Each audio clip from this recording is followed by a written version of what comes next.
you're trying to build a bomb, they're going to continue to have problems, not just with us, but with many other countries in the world. Problems like what? What do you mean? Like the problems they're facing right now. Listen, why do we have bases in Saudi Arabia and Kuwait and Qatar and UAE? All of those bases are there to help protect those countries from Iran. Why did Hezbollah exist? Because of Iran. What does Hamas exist? Because of Iran. How do the Houthis exist? Because of Iran. Who built the IEDs that maimed and killed American soldiers in Iraq? Iran.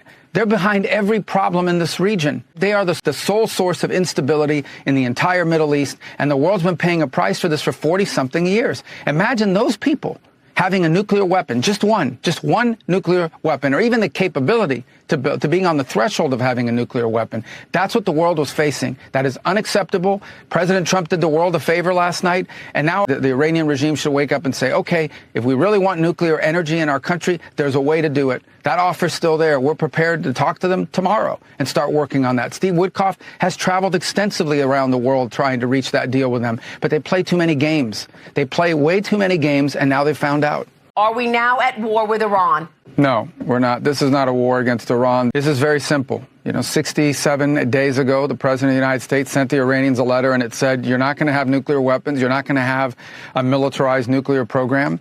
Let's negotiate. I want to do this diplomatically. I want to do this peacefully. They tried to play him along the way they've played every American president for the last 35 years. The president told them, if we don't get a deal, which is what he wanted, then I'll have to handle it differently. And that's what he did last night. He handled it differently. But that was an Iranian choice. We didn't make that choice. They did. By playing games with Donald Trump, they made a huge mistake. And President Trump acted last night.